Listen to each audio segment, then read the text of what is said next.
back for another video. Maya Gang back in the building.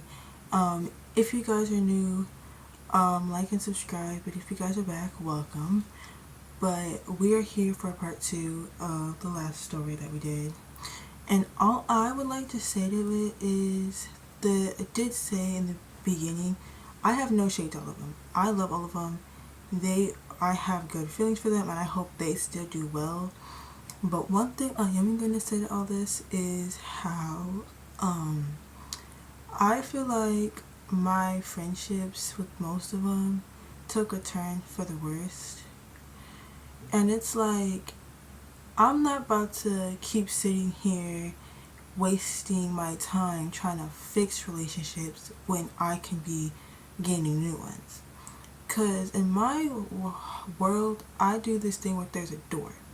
And that door is going to stay open regardless if you want it to or not. And it's either you stay in the door, you don't be blocking the door. It's either you stay in the room or you leave the room. You can't be in the middle.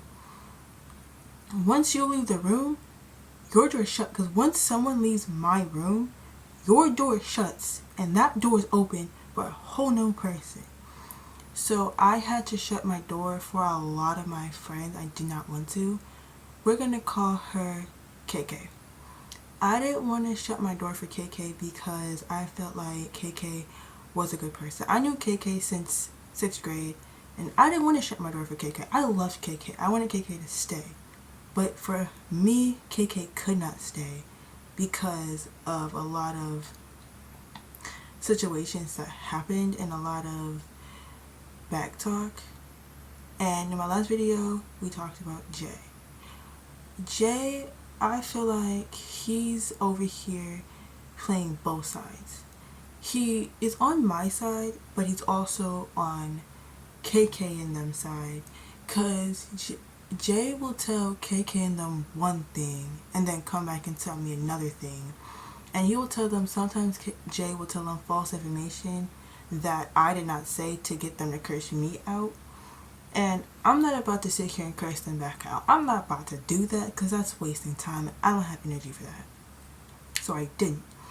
I would just put laughing emojis in the group chat every time I was in the group chat with them. And I just realized that I had to personally kick a lot of people out in my life, and I had to stop talking to so much people. And I used to live in Vegas for 5 years, and I moved back to Rochester, New York. And a lot of people in Vegas I was talking to, I had to stop talking to, and it kind of broke my heart when I had to stop talking to them, because it's just like, dang, I've knew them for a while, and I only talked to 2 people.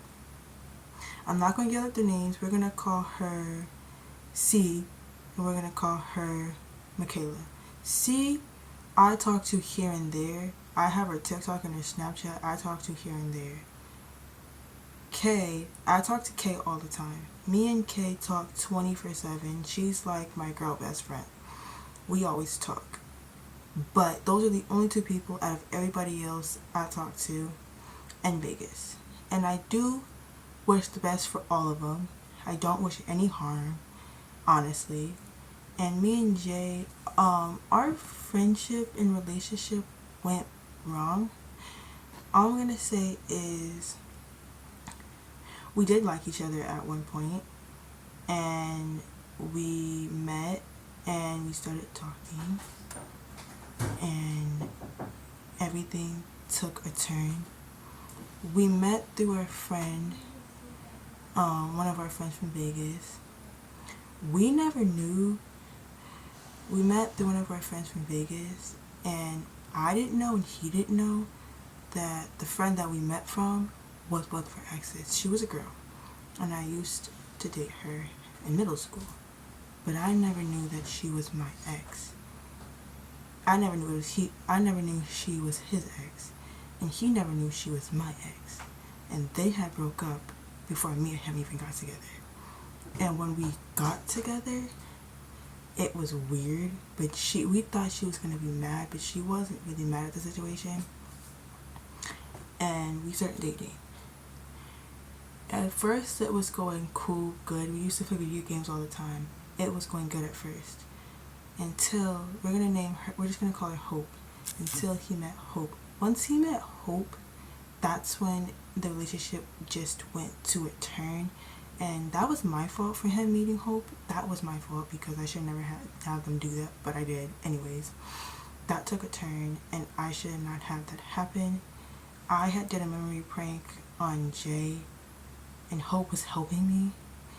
And then he had did another prank back on me. He claims it was a prank, a memory prank on me saying, not a memory prank, like a prank saying that it was a relationship prank, saying that we were pretending to date, but they were flirting in the group chats, they were texting, flirting, all of it, messages, and they made me cry. It made me break down tears, cry all the damn time, and I couldn't take it anymore.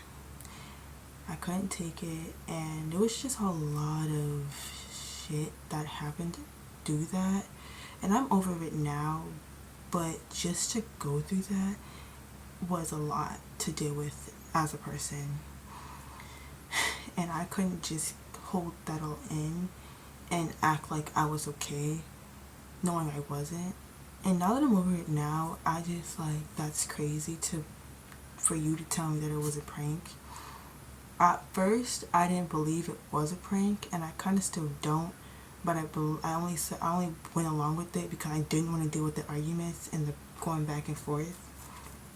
After that, me and Hope's relationship was like wonky, messed up, different, and I could not deal with that. And I had a lot of panic attacks behind that. Behind me, Hope, and Jay's relationship, I had so much freaking panic attacks. Panic attack after panic attack after panic attack, crying after crying after crying, pleading after begging after all of it. It was too much. So I gave up. And then me and Hope stopped talking for a while.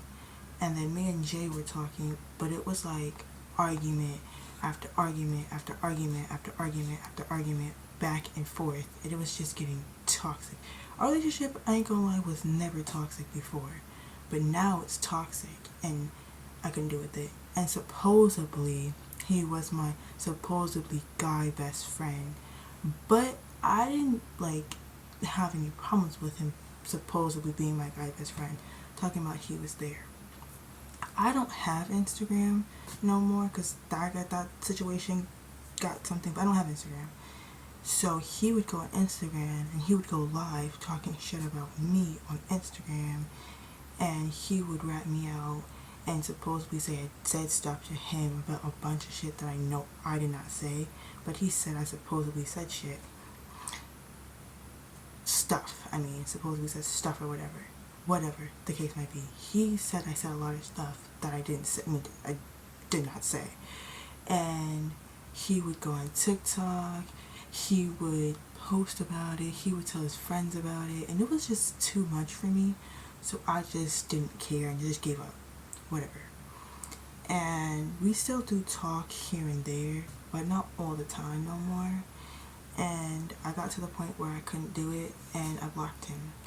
And we stopped talking, and then we started talking again, and then we blocked each other again, and then we started talking again, then we blocked each other for a week, started talking, and we do talk now. As of now, we do talk. But I feel like if we stop talking again and end up blocking each other, I will not unblock him, I will not talk to him, and I will not say nothing. But the moral of the lesson in all this is, not everyone you talk to has to be your friend. Not everybody you talk to you need to keep in contact with. Like I said in the beginning, not everyone has to go to the top with you. But that's all I wanted to say for part 2 of the story. But Maya Gang signing out. I will see you guys in another video. Love you guys. Bye.